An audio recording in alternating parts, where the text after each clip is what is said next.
प्रिय विद्यार्थियों, पिछली लेक्चर में हमने टिश्यू के प्रकार व विभिन्न प्रकार के विभजोतक ऊतकों के वर्गीकरण व उसके प्रकारों के बारे में विस्तार से अध्ययन किया था।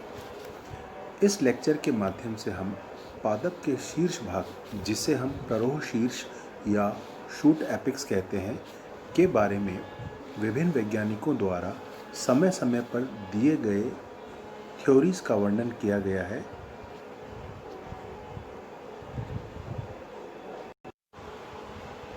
इस लेक्चर में जाने से पहले हम ये जान लें कि प्ररोह शीर्ष या शूट एपेक्स होता क्या है। प्ररोह शीर्ष या शूट एपेक्स प्ररोह का शीर्ष भाग होता है, जहाँ पर नई पत्ती व नए टिश्यूज़ का निर्माण लगातार होता रहता है। जैसा कि इस चित्र के माध्यम से आप देख पा रहे हैं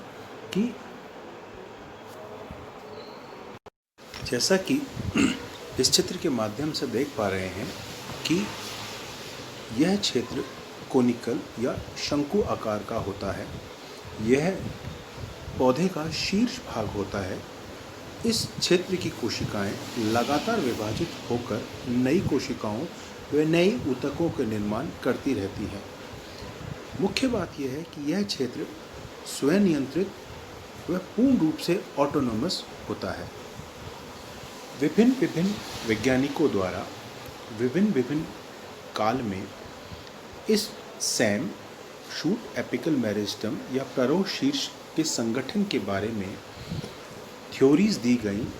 इन थ्योरीज में 3 थ्योरीज जो मुख्य हैं वह है एपिकल सेल थ्योरी, दूसरा हिस्टोजन सेल थ्योरी और तीसरा है ट्यूनिका कॉर्पस थ्योरी। इस लेक्चर में हम इन सभी थ्योरीज या सिद्धांतों के बारे में विस्तृत अध्ययन करेंगे। सबसे पहले आता है एपिकल सेल थ्योरी, जिसे हम शीर्षस्थ कोशिका सिद्धांत के नाम से भी जानते हैं। यह शीर्षस्थ कोशिका सिद्धांत एपिकल सेल थ्योरी या शीर्ष कोशिका सिद्धांत सबसे पहले नागेली नामक वैज्ञानिक के द्वारा दिया गया।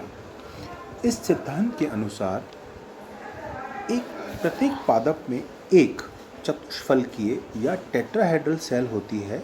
यह सेल एपिकल सेल कहलाती है और संपूर्ण पादप के शरीर का निर्माण इसी कोशिका के विभाजन से होता है।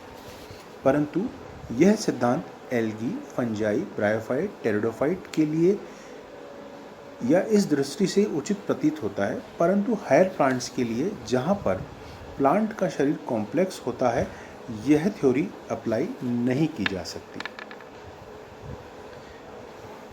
इसी प्ररोह शीर्ष संगठन के क्रम में दूसरी थ्योरी जो दी गई थी, वह थ्योरी दी गई थी हिस्टोजन थ्योरी। इस थ्योरी को हेस्टिंग नामक वैज्ञानिक के द्वारा दिया गया था। इस थ्योरी के अनुसार प्ररोह शीर्ष या शूट एपिकल मेरिस्टम स्पष्ट रूप से 3 क्षेत्रों में बटा होता है, जिसे हम डर्मेटोजन, पेरिब्लेम और प्लीरोम के नाम से जानते हैं।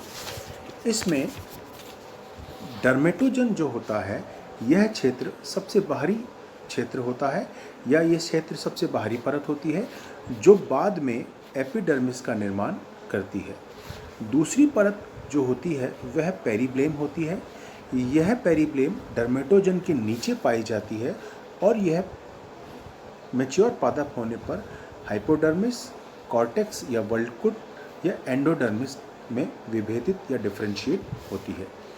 तीसरी परत जो होती है वह प्लीरोम कहलाती है, जो सबसे नीचे की तरफ स्थित होती है और इसी भाग से ऊतक, स्टील, मेड्यूलरी रेस और पित्त का निर्माण होता है। तीसरी थ्योरी जो दी गई थी, यह थ्योरी है ट्यूनिका कार्पस थ्योरी। इस थ्योरी को स्मिथ नामक वैज्ञानिक के द्वारा दिया गया था। इस थ्योरी के अनुसार प्ररोह शीर्ष या शूट एपिकल मेरिस्टम के ऊतक या टिश्यूज स्पष्ट रूप से दो क्षेत्रों ट्यूनिका और कार्पस में विभाजित रहते हैं। ट्यूनिका क्षेत्र जो होता है यह बाहरी क्षेत्र होता है और लगभग एक कोशिका मोटा क्षेत्र होता है तथा इस क्षेत्र की कोशिकाओं में विभाजन एंटीक्लिनल होता है। इस एंटीक्लिनल विभाजन के कारण इस सैम का सतही क्षेत्रफल बढ़ता है, जबकि कार्पस जो होता है यह सेंट्रल या बीच का क्षेत्र होता है तथा इस क्षेत्र की जो कोशिकाएं होती हैं यह अनिश्चित समूह अनिश्चित रूप से विभाजित होती रहती हैं, जिससे एक विशेष प्रकार का अनियंत्रित कोशिकाओं का समूह बनता है और इस प्रकार के विभाजन से कोशिका के मास में वृद्धि होती है। मुख्य रूप से ट्यूनिका कार्पस थ्योरी जो है यह कहती है कि एंजियोस्पर्म में दोनों भाग अर्थात ट्यूनिका व कार्पस पूर्ण रूप से स्वतंत्र होते हैं तथा अलग अलग रूप से प्रारंभिक कोशिकाओं से इनकी उत्पत्ति होती है। तो हमने इस लेक्चर के माध्यम से देखा कि प्ररोह शीर्ष या शूट एपिकल मेरिस्टम की तीन theories apical cell theory, histogen theory और ट्यूनिका कार्पस थ्योरी के माध्यम से प्ररोह शीर्ष के संगठन को बताया गया है।